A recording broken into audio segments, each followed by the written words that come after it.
Alright, to start off, why am I making a review video? Well, about a year ago, when I was playing through Cyberpunk 2077, I made a couple dumb parkour videos.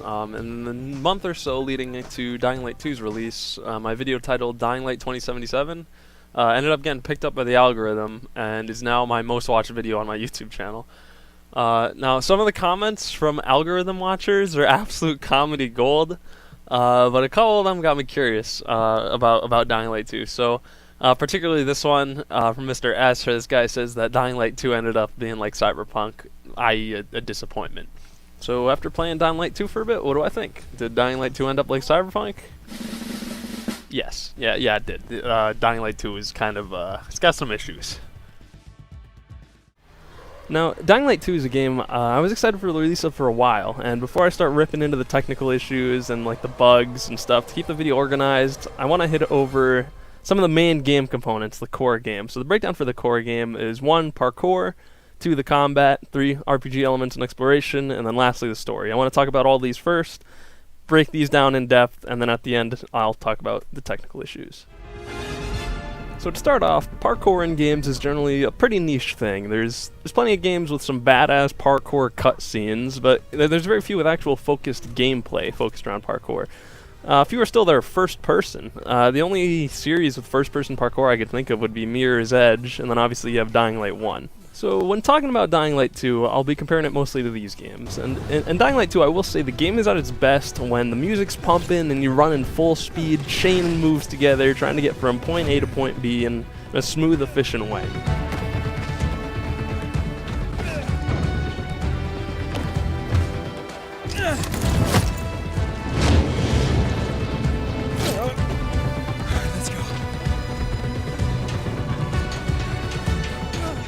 But unfortunately it just doesn't happen really often because a lot of the moves just aren't as smooth as you want them to be, and there's a decent amount of jank to the moveset. Fuck. Now, before I start nitpicking all the things that can be improved in specifics, let me just say for the record, in general, overall, the movement in this game is better than almost every other first-person game I've ever played. It's without a doubt an improvement over Dying Light 1, and it's pretty damn fun just running around the city.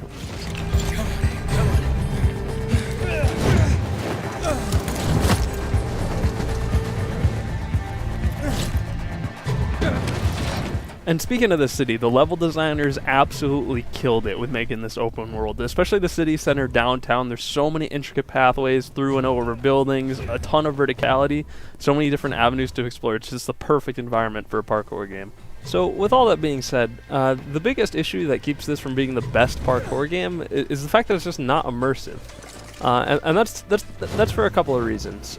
So for comparison, Mirror's Edge Catalyst is what I would consider to be the best and most immersive parkour game out there. The movement's smooth, and you feel like an actual person. An actual person with some ridiculously grippy shoes, but a real person nonetheless. Except for one move, which is the springboard jump. So this move is if you hit the jump button while you're vaulting something, you get this springboard jump off of it, and you get some absolutely stupid height. So in Dying Light 2, the first skill you unlock is the skill to increase your jump height. But that basically turns every jump into a springboard jump from Mirror's Edge.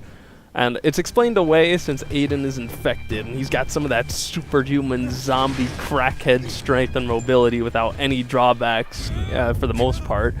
And that would all be fine if it weren't for the fact that when you do these jumps, it feels like his legs just disappear. And in the game, you don't feel like a human being with legs, you feel like a flying camera, where as long as you get the camera over an object, you'll just pop over it. So Mirror's Edge, on the other hand, doesn't have this issue at all, and as a matter of fact, you're acutely aware of how your body is positioned for almost every move. You have a button to tuck your legs up to clear jumps you wouldn't otherwise be able to, and you get a lot less of that flying camera feel, which makes it a more immersive, and in my opinion, a better game. Then, going back to Dying Light 2, not only does the standard jump feel immersion-breaking and a little inhuman, the rest of the skills are not any better. One of the skills you unlock is a slide, and you end up gaining speed while you're getting up, so it doesn't quite work and doesn't quite feel right. The game also has a springboard jump that works exactly the same, except not only can you gain inhuman height, you can also gain inhuman speed forwards. So you actually gain speed from vaulting, which is super dumb. So during the races, you actually want to look for things to vault off of for speed, which is very counterintuitive, because you should be trying to minimize the obstacles in your way, not actively seeking them out. And this emphasis on the over-the-top movement plagues some of the level design as well. So, for example, early game, I came across this windmill thing that you're supposed to climb as an open-world activity, you know, a classic Far Cry radio tower sort of deal. And I spent probably about 5 minutes straight trying to figure out just how to start climbing this thing.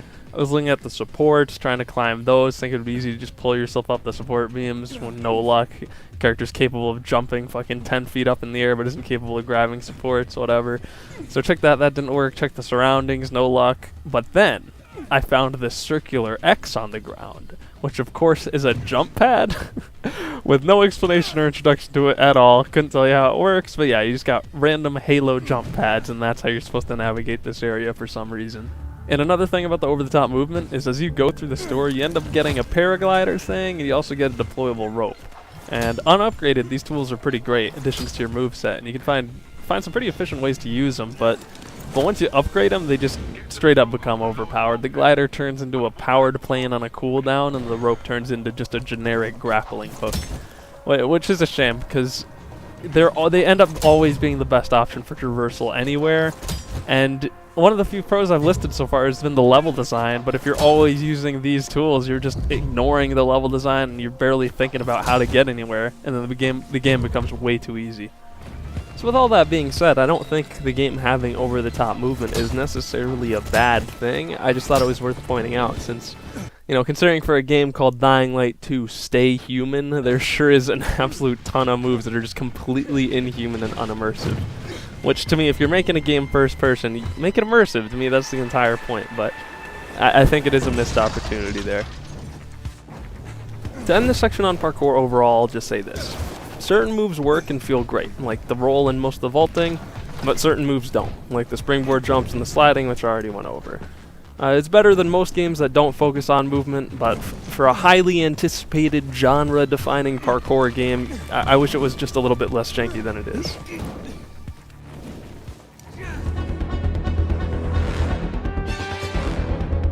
Now, combat in games is obviously something that has been done a lot. There are so many games out there with melee combat that in 2022, if you release a game with combat as a main feature, there's going to be a lot of competition. Some of the competition's pretty good, some of it's not great. Ooh, let's go. I was drinking water, ate a punch. It's so stiff. It's so stiff. Oh, none of these punches look like they have any force with them whatsoever. Oh my god. No, this is just how they fought in the 40s. I'm really kicking the shit out of them. Oh, grapple them. Yeah. Oh, police brutality. Oh my god.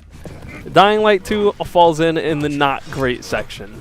It doesn't really beat out competition at all. I would consider Dying Light 2 to be just a parkour game, only a parkour game. It's got zombies, it's got combat, but it's so janky and awful, it's not even a selling point worth mentioning.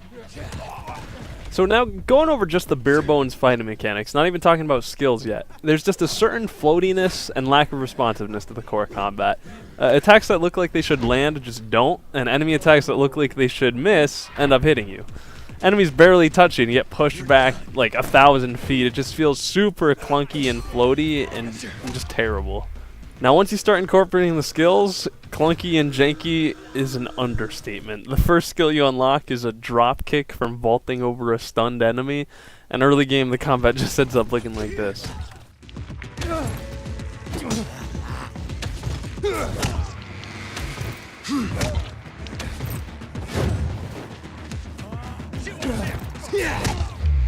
So when comparing it to other games with good melee combat, they have weight. If you're stabbing a guy, you're fucking stabbing a guy, you know? And even comparing back to Mirror's Edge, which is a game I would consider as bare bones as it gets. You have a light attack, heavy attack, a dodge, and that's pretty much it. But even though it has way less mechanics, it feels way better, just because when you connect with an enemy, you actually connect with an enemy. When you get hit, there isn't any of this floatiness like there is in Dying Light 2, you actually get grabbed and shoved. Dying Light 2 is comparable to Skyrim, a game that came out in 2011 over a decade ago, where you're just swinging at health bars, and instead of being able to... you just get a drop kick that does basically the same thing, except it's kind of inconsistent and doesn't work sometimes. To sum up the jankiness of the combat in this game, here is what a throwing knife takedown looks like in Far Cry. Now here's what the same thing looks like in Dying Light 2.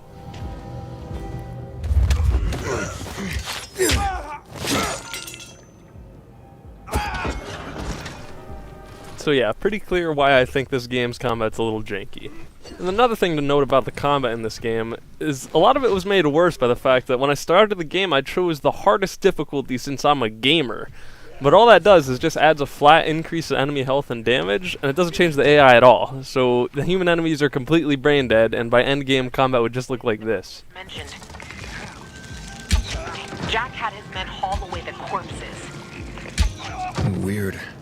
Exactly. Something's wrong here. Be careful. Truly cutting-edge artificial intelligence. The zombie endgame combat ends up looking like this.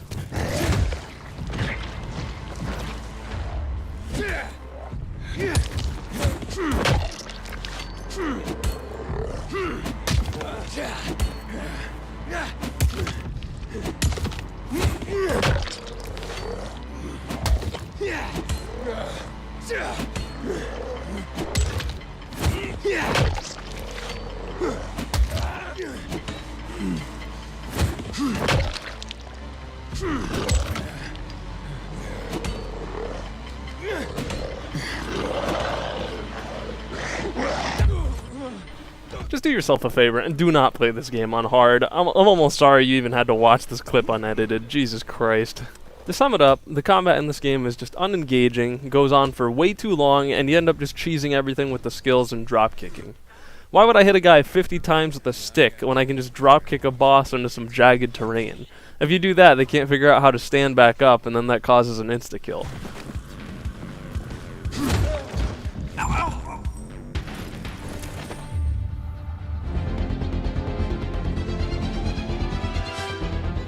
Alright, so this video is getting to be a bit longer than I'd like it to be, so I'm just going to make these last two sections pretty quick. So regarding the RPG elements, they're just insanely grindy and poorly implemented. The game has skill trees, and after 37 hours of gameplay, I still haven't even fully completed either skill tree. The game has looting and crafting of weapons and supplies, but 99% of the shit's not even worth crafting or picking up, since like I mentioned earlier, you just used your basic combat skills for pretty much everything. Even if you did want to upgrade some of your basic stuff like healing items, it's an insane amount of grinding where you need to basically kill like 150 special zombies in order to upgrade your shit, and it's just pointless. Especially considering I just showed you this is what it takes to kill one of them. The gear and clothes that you can loot provide the most basic, bare-bones, flat stat increases. There's nothing special about them, there's no fun, engaging builds you can do. It's just, again, a very basic RPG mechanic. So the game is also open world, but it suffers a lot from Ubisoft-style repeating, copy-pasted interiors, and the exploration just isn't really worth it, because you're never going to find anything special in any of these places.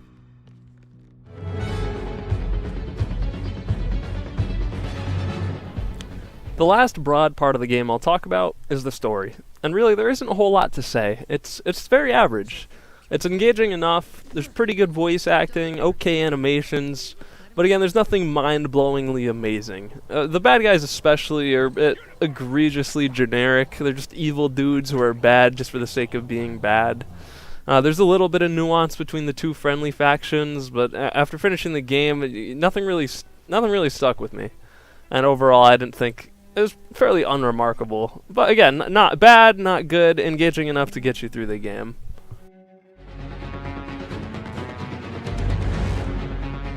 So in this last section I want to talk about the bugs, and that is really what makes this comparable to Cyberpunk, especially when I played this at launch.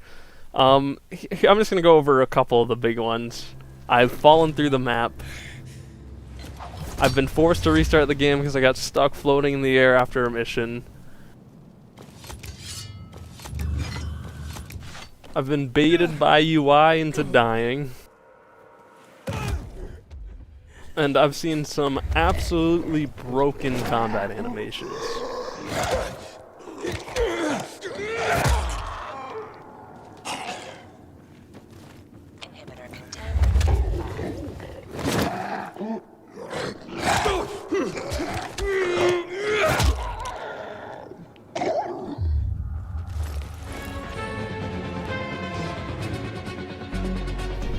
So the final thing I'll say about Dying Light is this.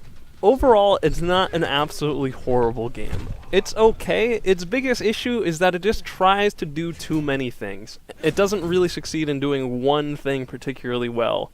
The closest it gets to is the movement, but even there, the parkour, it's not as good as some other games. So let me break this back down again into the 4 categories I reviewed, right? Thinking back on all of the games I've played recently, if you want a game for parkour, just buy and play Mirror's Edge Catalyst. You want a game with good combat? Play Elden Ring. You want good zombie combat? Play the Last of Us series. You want to play a good RPG? Still Elden Ring. You want another one? Fallout 4. Very good. Story-based games. Detroit Become Human. Fucking awesome. LA Noire just played through recently for the first time. Pretty interesting cases. Much better stories.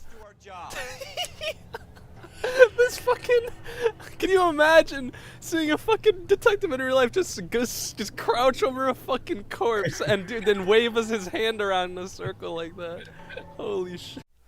But if you are looking for a game that tries to do all 4, a story-driven parkour combat RPG, then Dying Light 2 is the only game out there. And with that, this is the end of the review.